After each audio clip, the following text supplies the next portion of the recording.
Land navigation, it is done in buddy teams. You'll be able to pick your partner given that your student leadership actually does that. They organize who's going with who and they submit it to the cadre.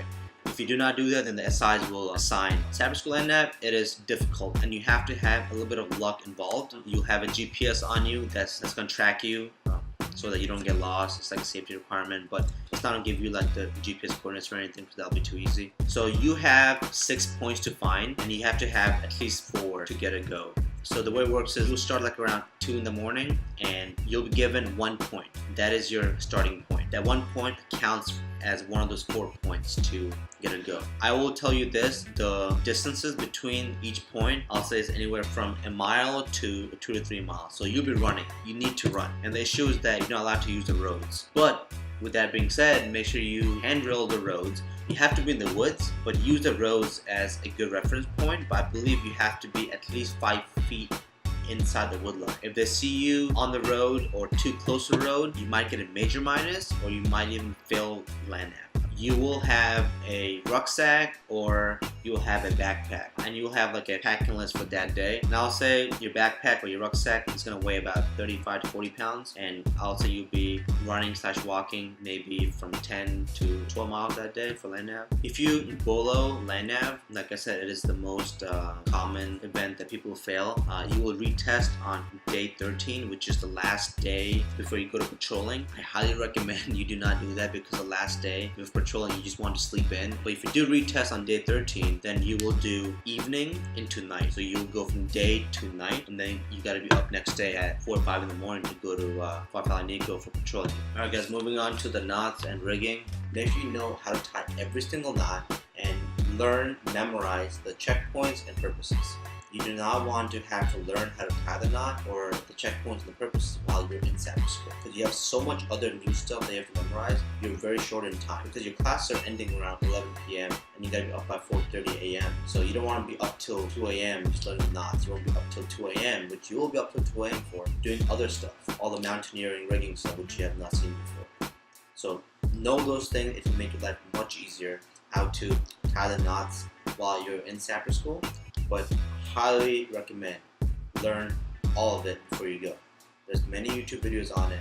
Learn it. The knots test, 18 or so. They'll test you about 10 of them on the knots test, official test. Throughout the course, they'll test every knot, but on the knots test, it's only 10 of them. You have to tie the knot, recite the checkpoint and the purpose. So what I would recommend is as you're tying the knot, say the checkpoints and the purposes. So when they teach you how to tie the knot, you have your Sapper handbook in front of you. Make sure, this is important, make sure that you note which kind of rope you're using to tie that particular knot, because you'll have 3 different kind of knots with carabiners. So make sure you know which knot is used for what knot, because that's going to affect your measurements. Some of the knots have to be within a certain distance of the loop, so you have to know which rope you're using. And you'll know what I mean once you're there. So on the first day, you'll learn all the knots, right? Write down, okay, I use the green webbing for this one, I use the black rope for this knot. And practice while you're in Sapper School, that's going to help you tons. Moving on to air operations, aerial, resupply, landing zone, pick zone, and drop zone operations. We'll do like a poncho, parachute, stuff like that. From what I've been told, what I've kind of like gathered from different people, the air operation is a big test, right? And it's gonna be 1 full day of getting lectured on. You don't have much time to like retain and like study and everything. So what I would do is as you're getting lectured on, the instructor most likely, if he's nice, he's gonna either cough or he's going to stomp his foot. Write that little note down and underline it. That means that that portion is on the test. So when you do have the time to study, the 15-20 minutes, whatever you have, just study those underlined, highlighted parts. You'll be fine. Mountaineering, cliff day, and tower day, it is huge. A lot of points to be had. Again, make sure you have pencil gloves. It's going to save you a lot of headache while you're on these 2 days. One huge tip is your helmet. Make sure that the straps are straight and you don't have anything in your pockets, because that is a no-go. A lot of people got dinged on that. For tower day, it's going to be right by the Sapper School headquarters. For cliff day, you're actually going to go to the area where Fort Nico is. So while you're there and as you're driving there, I would recommend don't go to sleep in the bus. Kind of pay attention to what's around you, because that's where you'll be doing patrol. So pays huge dividends if you know the terrain. For mountaineering and for tower day, it's a lot of rigging, which I don't think we do much unless you have gone to air assault or rappel master course.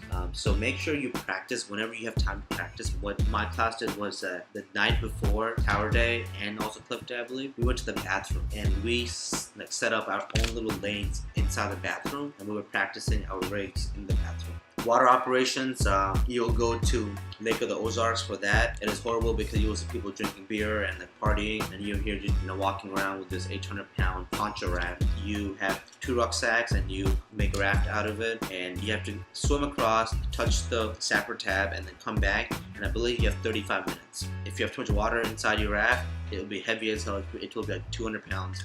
So try your best to have really good contrast so you don't attract water. And then after that, you will just do a lot of water activities like water rigging, how you do water operations and stuff like that. You do a helo cast, depending on the class. You may helo cast with a poncho, you may helo cast with different people. If you don't know what helo cast is, that's literally just jumping out of the helicopter to the water and then you're just swimming. Oh, by the way, so you do 2 helo casts. One is you helo cast just yourself, you jump and you swim to the shore. And the second one is you helo cast with your rucksack, which is about 45 pounds or so, and then you swim with your rucksack to the shore. Then the next day is a fun day. That's called boat PT, and I'm sure you have heard a lot about boat PT. You watch Surviving the Cut. Really, it's about 8 sappers in one boat, and the boat weighs about 800 pounds, I believe. And you'll have like the water jug and stuff like that. Every now and then you'll have a sapper instructor on the boat, and you'll be running with that. And I think the course is about 6 miles. Running with the boat is one thing, but hard thing is that they'll make you do exercises as you're running with it. So you'll be doing a lot of shoulder presses. No matter how good of a shape you are in, boat PT day is gonna kill you, no matter what. It is a soul crusher. It's about 4 hours in duration, and then you'll be done with it. Just watch Surviving the Cut, it summarizes it pretty well. Patrolling, on average, your rucksack will be about 90 pounds, 80 pounds, around that. It can get up to 110, 120 pounds. If you're the ammo guy, you'll be up to 110, 120 pounds. There is no PT except one PT event. At least that's how it was when I went through. And that is a full battle rattle with rucksack, weapons, and everything. In the first couple days, it's going to be all classroom. They'll be teaching you the way that they want you to do patrolling. The main thing is don't fall asleep. Write down all the skeletons for the war note, for the frag order. Also make sure you have the skeleton for the 3-hour op order, 1 hour, 7 hour, because each has its own little intricacies. You'll get about 3 hours or so of sleep during patrolling days before you go into the field. There are no showers in patrolling at all, so you just have to kind of use baby wipes all the time. The first couple of days, you're in Falanico in the classroom, and then you will go into the field. And from what I can remember, I believe it is 3 days in the field, then you come back, you do a kill class, and then it's another 4 days in the field, and then you come back and then you're done. Real quick, for the kill day, you kill the animal, whatever, and you cook it, but you do have the option to not eat that and instead eat the MRE. Do that. I would highly recommend that you kill the animal and instead of waiting for it to cook, eat the MRE and go to bed, because you can literally pull in for that night 6 or 7 hours sleep if you don't wait for it to cook. Sleep is more important than food at that point. Like I said, you have like different op orders, right? If you do get picked to brief op order, that is a great if you get a go for that. If your sapper buddies ask you questions, and if you answer those questions what you missed, then you get the points back. So make sure you have a good skeleton so that you make a good brief, and also then you could ask questions to your sapper buddy who maybe missed something as they were briefing. You're not allowed to take any skeletons into sapper school, but I think it pays dividends if you could talk to some people who already have graduated from the course to just look into their skeletons so you have a background idea of what it should look like. In the first couple of days when the SIs are teaching you all the patrolling techniques, it will be followed up with practical exercises in the field, and if they give you volunteering opportunities, take them, because that's just like a free way to practice your leadership skills, and that's going to help you a lot. Locking carabiners, make sure you have the automatic one so that it just automatically locks itself and you're good to go. For the 1 hour ambush, make sure that your line is not sleeping. If you're the PL for that one, it's the last mission for the night. Your job is to really make sure that you're awake, because otherwise the enemy is going to walk and no one's going to shoot and you'll get a no-go.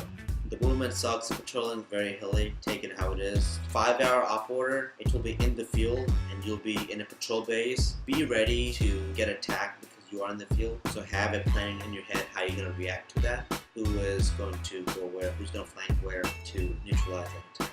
8-hour op order, that is inside 5-file Nico. It is much more detailed, so make sure you do all the TLPs correctly because that is huge. If you do a good op order, then you guys should go control it.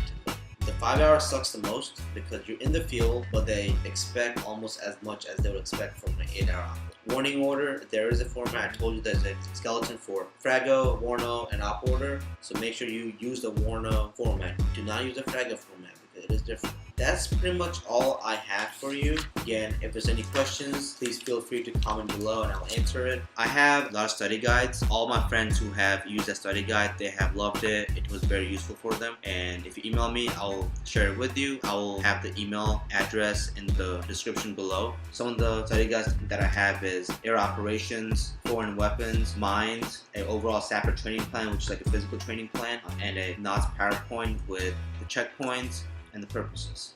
If you want any more videos, comment below or subscribe, and good luck in Sapper School. Sapper School the way. Seance.